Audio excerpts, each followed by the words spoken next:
Hi everyone! I'm Mama Skin and welcome back to my YouTube channel. So, familiar ba kayo sa Load Cash? Dahil nga yan ang pag-uusapan natin ngayon, matagal ko na yan nakikita and hindi ko talaga siya sinusubukan kasi kala ko is typical na load ang pinapahiram dito, katulad ng borrow load, pero hindi pala dahil pwede kang humiram dito ng up to 50,000 pesos. And pwede mo itong in-disbursement sa GCash, PayMaya, GrabPay, and then sa Shopee Pay. And yes, ito ay nasa Play Store lang, so you can easily download the app. Pero panoorin nyo muna ang video na to bago kayo mag-try dito para magkaroon kayo ng dagdag idea about kay Load Cash. At based na sa kanyang features, nakalagay is fast cash loan, loan amount 50,000 pesos, repayment term 91 to 180 days, and then yung kanyang interest rate, annual interest rate is 10 to 20%. So, nakalagay din na simple requirements, just one government ID is enough, no heavy documents needed. And katulad nga na sinabi ko na pwede mong kunin ang pera via e-wallet. So, GCash, PayMaya, GrabPay, and Shopee Pay. At ang pinaka-last features nila nakalagay, safe and trusted. So, dito 300,000 mahigit na ang gumagamit ng apps na to. And 6 years na silang trusted service. So, matagal ko na nga ito nakikita, pero ngayon ko lang ito susubukan dahil nga nag-o-offer pala sila hanggang 50,000 pesos. So, ayan, i-install na natin to and after nating ma-install, syempre katulad ng mga online loan app, dahil nga bago pa lang tayo dito, ay kailangan natin ilagay ang ating mobile number at makaka-receive tayo ng verification code within a seconds. At once nga na nai-attach na natin yan, ay nandito na tayo sa kanilang personal information. So, kailangan natin ilagay yung ating permanent address, email, and then marital status. So sa other information naman is nandito ang Facebook account. Pero ito yung optional lang.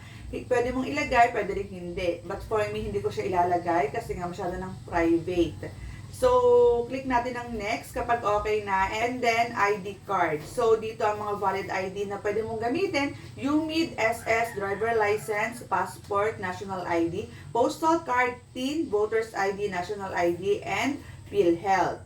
So, kapag nakapili na tayo ng valid ID natin gagamitin, kailangan natin itong picturean. Automatic, ilalabas yung ating information. So, yung last name, first name, middle name, ID number, date of birth, and then yung gender. So, click natin ang confirm. And so, dito nga is magpe-face identification na tayo. So, after nga natin makapag-selfie, ay mapupunta na tayo sa guarantors o co-maker. So, kailangan natin maglagay dito ng to co-maker. So, kapag okay na, click natin ang confirm. And then, meron lalabas na, are you satisfied with us? Leave your comments to help us provide better service for you. So, nakalagay satisfied, not satisfied. So, i-close ko muna yan kasi nga wala pa akong comment dahil nga hindi pa naman tayo na-approbahan. Hindi pa natin alam yung kanilang interest, kung magkano ba yung offer nila sa atin. Kaya, i-close na muna natin yan. And dito nga nakalagay, credit limit is being calculated. The process is estimated to take 3 minutes. So, mag-wait tayo ng 3 minutes. At yan nga, wala pa nga tayong nailagay na payment method. So, mag-aantay lang tayo ng kung magkano yung i-offer nila sa atin. At sa mga bago pa lang dito, meron tayong pag-giveaway cash na 200 pesos. So, ito ay tuwing ika-end of the month. Dapat ikaw ay nakasubscribe, naka-like, at like kang mag-iwan na yung komento sa aking mga video para magkaroon ka ng chance na makasali at manalo ng cash prize. At yun nga, surprisingly, disburse failed. So, napakabilis, hindi pa man lang tayo tapos, ay failed na agad tayo dito. Nakalagay is, we regret to inform you that your current application has not been approved. Please maintain a good credit history and try applying again after 7 days. So, try natin daw ulit ito after 7 days. Kung hindi pa man tayo nakakarating sa dulo, ay rejected na agad tayo. So, paano nangyari yon?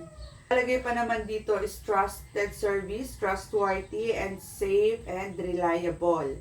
Pero bakit hindi pa man lang tapos yung ating fill out sa ating application, agad-agad ay disburse failed na tayo?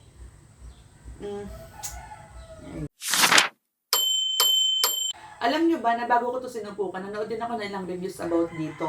And yung iba nga is na-failed agad, pero yung iba naman ay na-o-offeran talaga ni load cash. So, gusto mo i-try kung ano ba yung magiging experience ko. And yun nga, failed din tayo dito. And after 7 days, ulit tayo magre-reapply. Pero for me, hindi ko ito susubukan.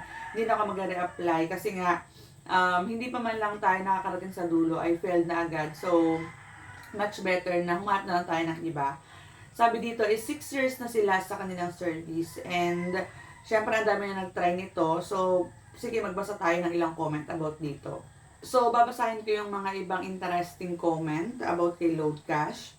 And sabi nga dito ng isang commenters, I don't download or else they will harass your contacts even you don't loan from them. Loan shark and legit scam. So, kahit pala wala daw siyang loan dito is nahaharas yung kanyang mga contact na nilagay. Kasi nga, di ba, naglagay tayo ng 2 contact reference. So, hindi na nga siya na-aprobahan. Nag-failed na nga siya dito, pero kinokontak yung mga nilagay niyang guarantors or co-maker. So, legit and scam daw. At ang sabi pa ng ating second commenter is, one of my friend referred this up to me to try it. I did all the needed requirements and they will reject your application in just a blink of an eye. Waste of time? There are more better options than this. Don't waste your effort. So, siguro yung friend niya ay na-aprobahan dito kay Load Cash, kaya nga na-refer siya dito. Pero itong si Krista Manuel ay na-reject. So, katulad na nangyari sa akin or sa iba din na nag-try dito na after 3 minutes is lalabas agad yung rejected. So, much better daw na humanap na lang tayo ng iba kesa dito. And then the last commenters na babasahin ko sa inyo is si Jack Ramos. So sabi niya, very disappointed.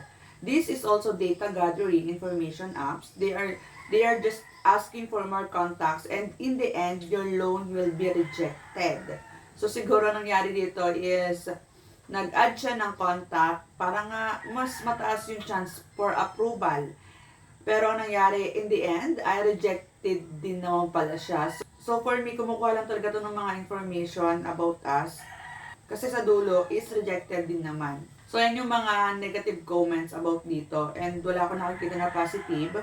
So, ang tagal ko nag-scroll. Pero, nakalagay lang kasi is very legit and trusted. No more explanation. At kung ikaw ay isa sa meron ng maganda experience ito kay Load Cash, you can share your experience sa ating comment section.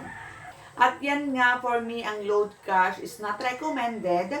Dahil pagkatapos natin mag-fill up is hindi pa man lang tayo tapos sa ating payment method ay auto-rejected na tayo. So hindi na doon nakita kung magkano ba yung interest nila and magkano ba yung i-offer sa atin once nga na tayo ay na-aprobahan nila. So hanap na lang tayo ng iba ng mga online loan app dahil marami naman ngayon lumalabas na bago.